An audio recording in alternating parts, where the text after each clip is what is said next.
Anticipation filled the air. Everyone waited eagerly to witness His Majesty's response to the provocation from Lycantons during the Raylan Empire's Northern Conference. The hall was packed, a palpable tension thick in the silence as all eyes turned towards the king, awaiting his judgment.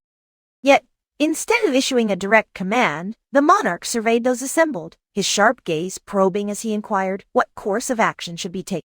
Duke Lima was the first to respond, noting that this was the initial provocation from the fledgling state of Lycantines, apparently still inexperienced and likely aided by neighboring nations.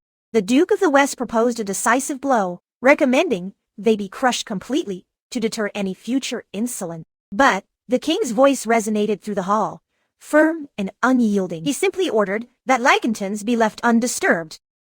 This statement plunged the room into stunned silence, expressions of shock spreading across every face. The primary concern was that such leniency might embolden other neighboring nations to waver in their loyalty.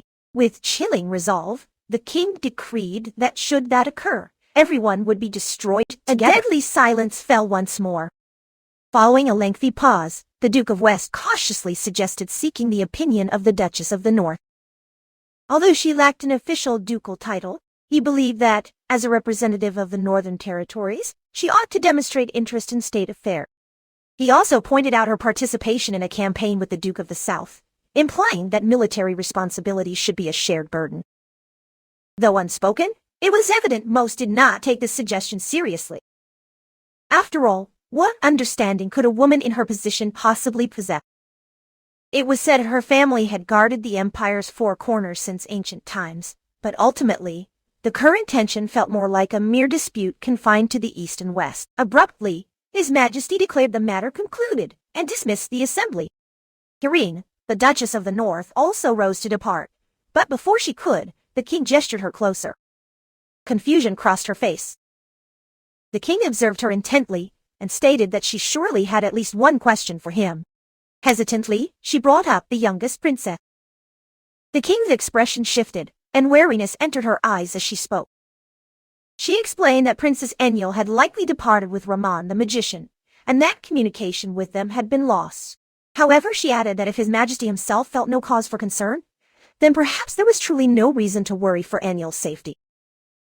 She mentioned that if something grave had occurred, Polston's magical detection color would have already altered, murmuring that there had been no such sign thus far. The king declared that the princess was obviously safe, or at least should be. He then warned that if anyone dared to harm Enyo, the retribution would be deadly. He asserted, without a hint of hesitation, that he would personally execute anyone who caused her injury. He graphically described how he would crush their bones, tear off their flesh, and display their head so they could witness their own ruined body, all for the audacity of touching an imperial princess. All Kirine could manage was a nervous smile. The king noticed a tremor in her hand and inquired about it. She lied, claiming she was merely feeling a bit cold, and attempted to excuse herself. But he stopped her again, asking, "Where do you believe you are going?" Remembering that it was raining, and that she disliked rain intensely, he ordered her to remit.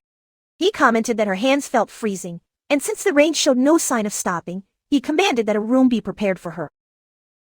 As soon as the king departed, Kirine retrieved a small swan figurine and whispered, she heard correctly. Her brother just said he would kill her. Kirine, the story's protagonist, had always been captivated by fantasy novels, particularly those featuring reincarnation.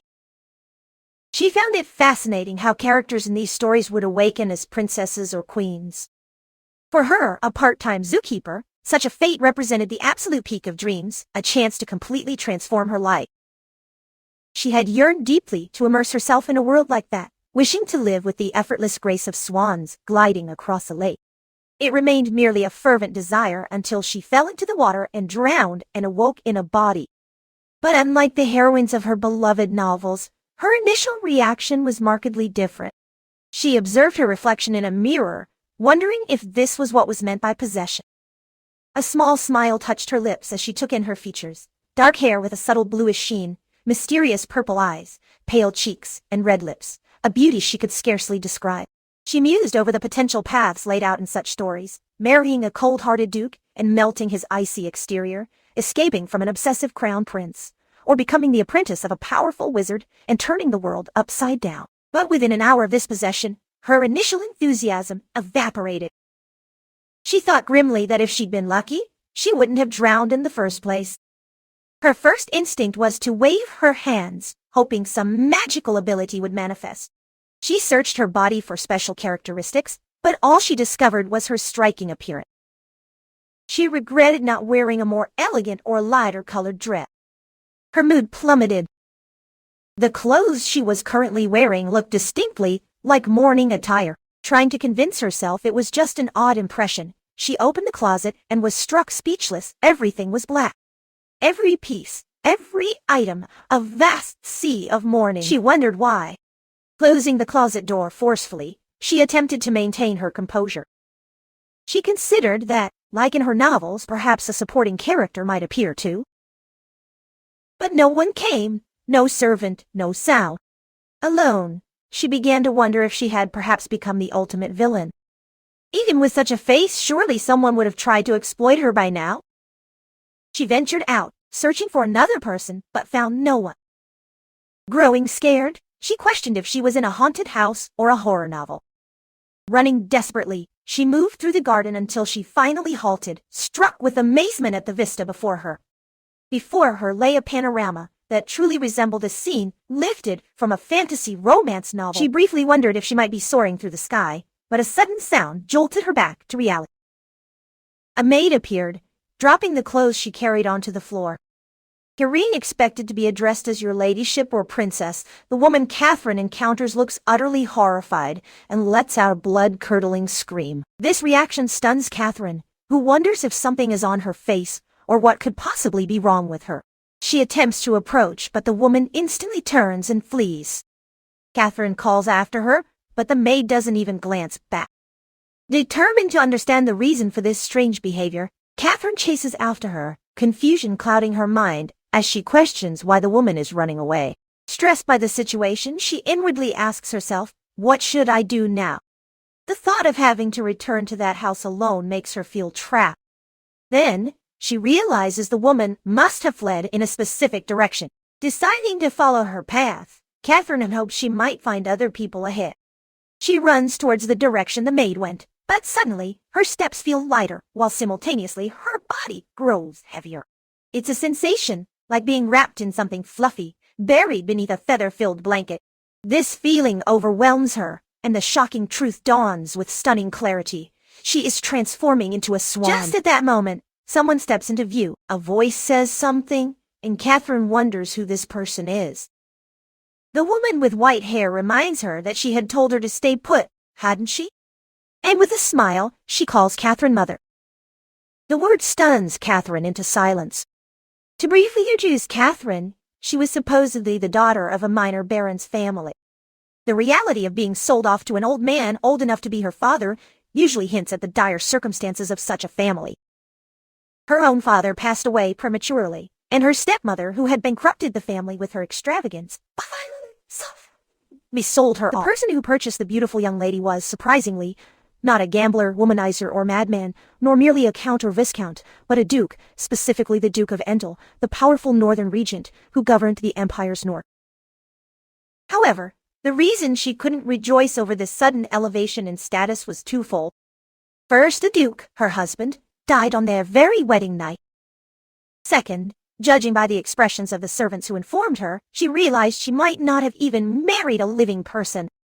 This marriage was clearly far from normal. The Duke, who had been severely injured in the last expedition, had no wife but 2 daughters. The eldest, Princess Rana, skillfully ruled the north in her father's stead with remarkable competence. But as her father suddenly showed signs of passing away, her own crisis began. According to imperial law, the title and property she had effectively controlled until now were meant to be inherited by a son. In simple terms, this meant all her efforts would prove useless. However, the clever princess found a loophole in the system. If there was a widowed duchess, even as a temporary measure, the entire inheritance process would be suspended for a year. This 1-year period was originally a standard time frame allowed in case the widow might be pregnant with a posthumous child. Princess Rana desperately needed this year to buy time. If she could secure a son-in-law during this period, the situation would be resolved in her favor. However, the inheritance wasn't automatically hers. She needed a formal transfer of all rights from the stepmother who would hold them. In other words, not just any stepmother would do. She required someone as insignificant as possible, from a family so poor they had nothing to boast about, and naive and unambitious enough to willingly surrender everything.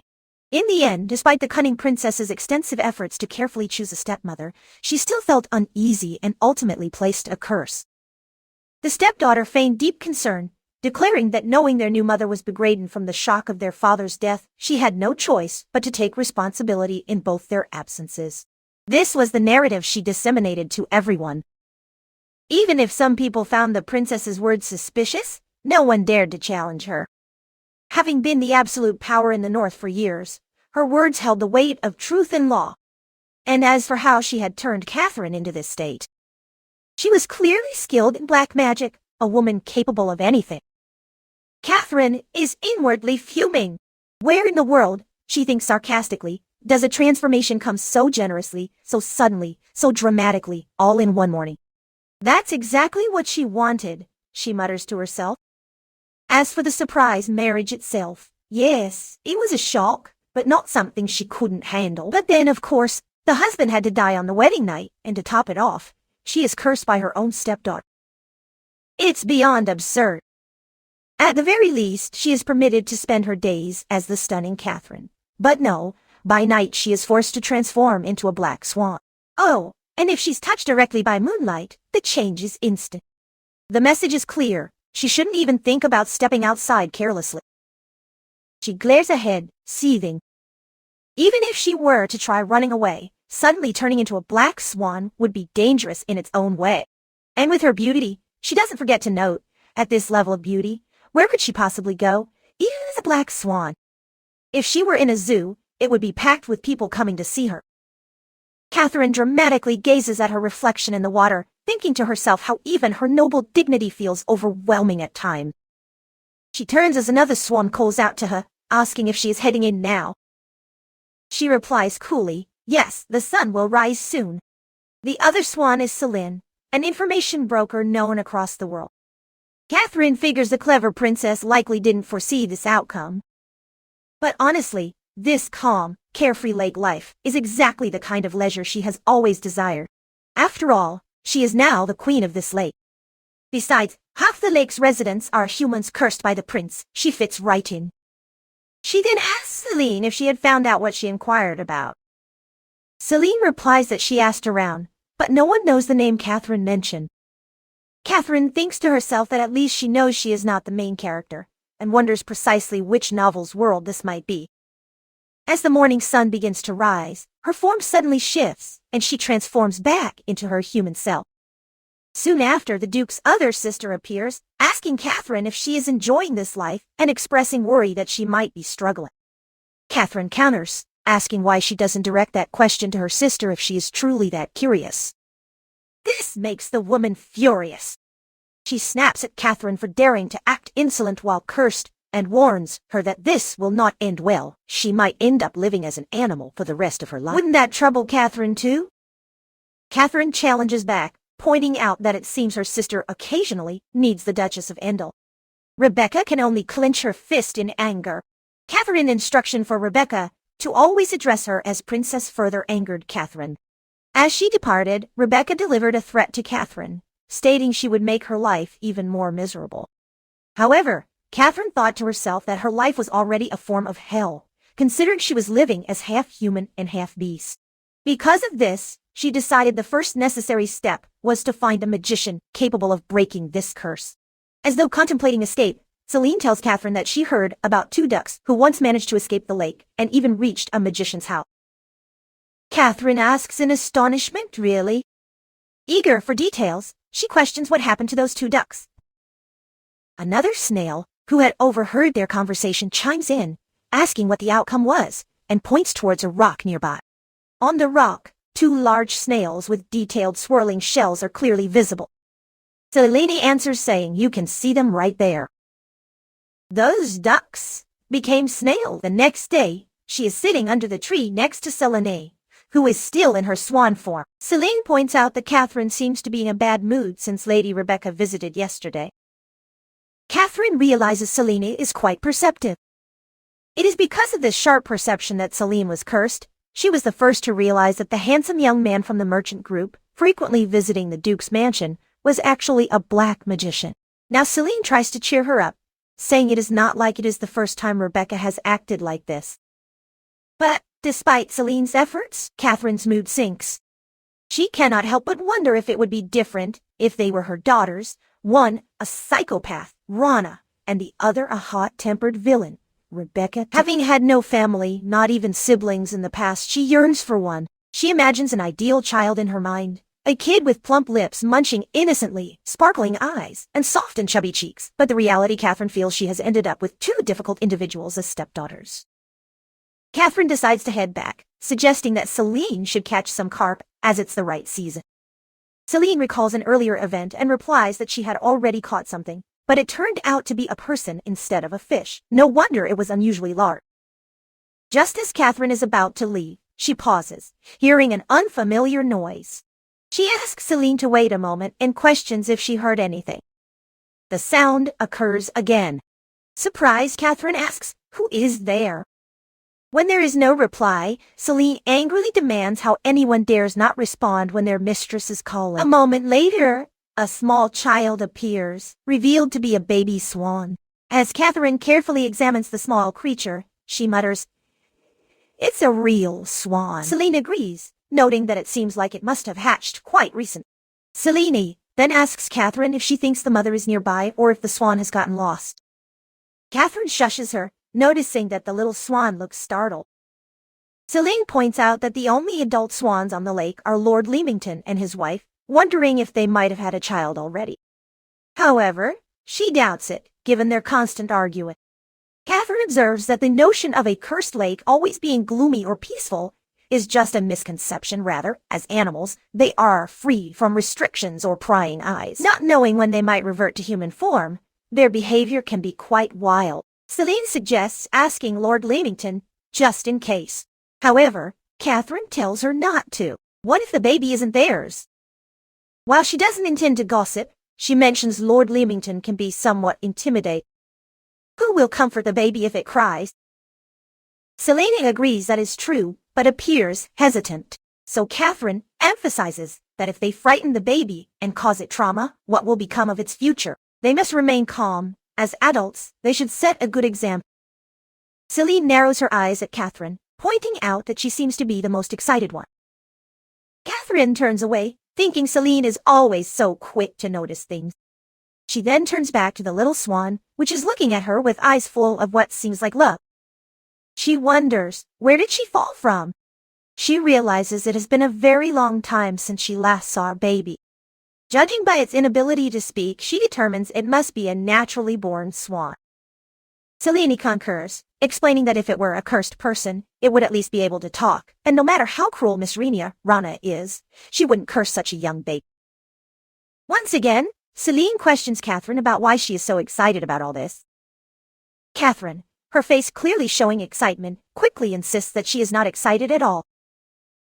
Celine points out that the sun will set soon, so she decides the best course is to take the baby with them, guessing they might find some familiar swans if they head towards the reed field at the far end of the lake. Catherine's face suddenly pales as she repeats, "Take it to the field?"